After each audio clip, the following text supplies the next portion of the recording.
Chapter 5. Mr. Austin.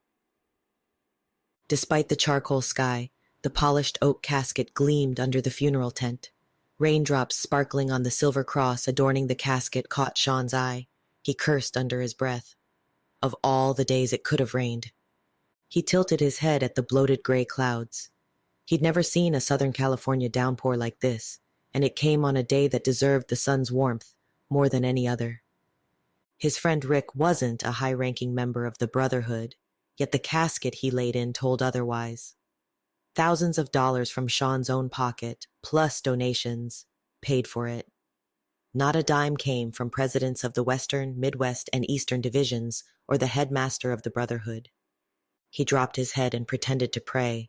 He covertly scanned the mourners from behind his dark glasses. As best he could tell, all of them were researchers from the local chapter. A fresh onslaught of uninvited tears coursed from behind his dark glasses. He felt so angry and so helpless. This funeral shouldn't be happening. The priest closed his Bible.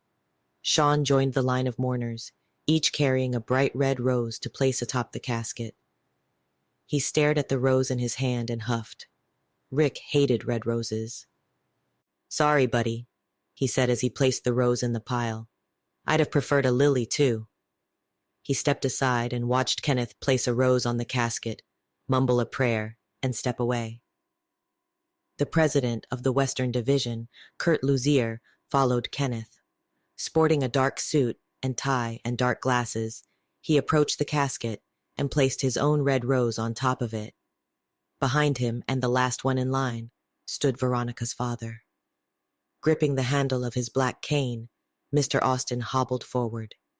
He placed the largest and darkest rose atop the mound of flowers. One by one, the mourners dispersed, but Sean lagged behind in covert surveillance of Kenneth's conversation with Mr. Austin and Mr. Luzier.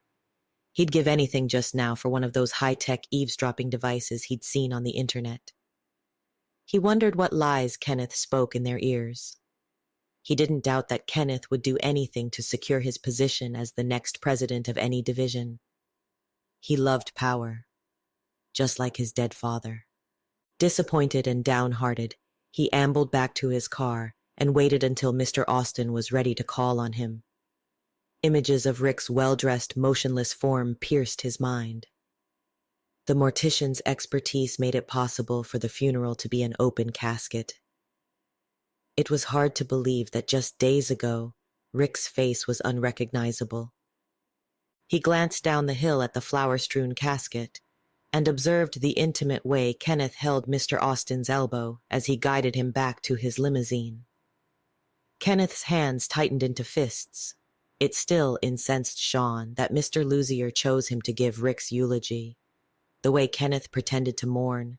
Hell, he didn't know Rick at all. Not like he did.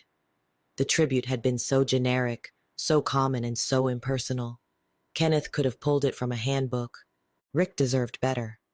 The Brotherhood took responsibility for the grand funerals and interments of its members, insisting that employees were actually family. That's what the name Brotherhood meant. They were brothers and sisters by oath and loyalty. Well, that's what they were led to believe. Sean rubbed his chin. He unlocked the driver's side door when he heard Kenneth's voice behind him. "Hey!" he called from halfway up the sloped hill. Sean sighed and looked over his shoulder. Kenneth approached with a smile on his face.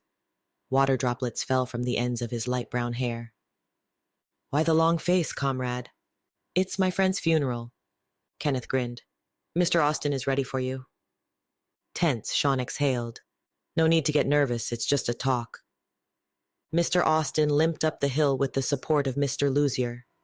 A recent hip surgery forced the old man to rely on his cane as temporary support.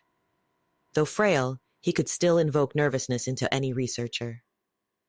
Sean's throat tightened as he waited for Veronica's father to speak. Instead, the old man greeted Sean with a firm handshake. "Good afternoon, Mr. Austin." Any time of day during a funeral is not good. Mr. Austin gazed at the sky. "But we need the rain." "Yes, sir. Much needed rain." He raked his fingers through his wavy hair. Sean noticed no signs of gray, parallel wrinkles banding his forehead being the only telltale on his face that signaled his age. "Oh, please, call me Samuel," went away from work. Samuel, of course," Sean nodded. Mr. Austin turned to Mr. Luzier. "Thank you for your help." Mr. Luzier nodded, and he took the umbrella from Kenneth and placed it in Sean's hand. "If you need anything, Mr. Austin, please don't hesitate to ask." Mr. Austin motioned at Sean to follow him. The walk. Sean cursed the thought. This is about Veronica. He measured his steps to match Mr. Austin's hobbling gait as the two ambled deeper into the heart of the cemetery, passing weather-beaten monuments and new headstones. The older man's silence weighed heavy on the upcoming conversation, and Sean felt his palms drip with perspiration. He wiped them on his shirt, tipping the umbrella to one side, exposing the older man to the rain. "I'm sorry, Mr. Austin. I told you to call me Samuel." He stopped, hooked his cane over his forearm, and pulled out a pipe and a pouch of tobacco from his overcoat. "Sean," he said, returning the pouch to his pocket and pulling out a small box of matches. "I'm sure you understand why I'm concerned about Veronica." He suppressed the impulse to heave a deep sigh. "Yes, sir. I'm well aware." Mr. Austin struck a match and lit his pipe. "Are you also aware of her intentions?" He nodded. "I know she updates you on her progress."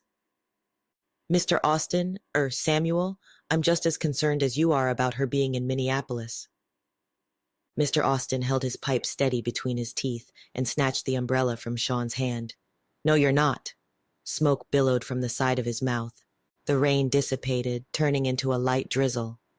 Droplets still covered the leaves and grass, causing their color to appear brighter than they were. Mr. Austin's presence provoked him, and he knew he had to choose his words carefully. Mr. Austin sucked hard on his pipe, expelling smoke while he spoke. "I heard she went to Dark Sepulchre." "Yes, sir. I begged her not to go, but she went anyway." "It's obvious she isn't listening to you."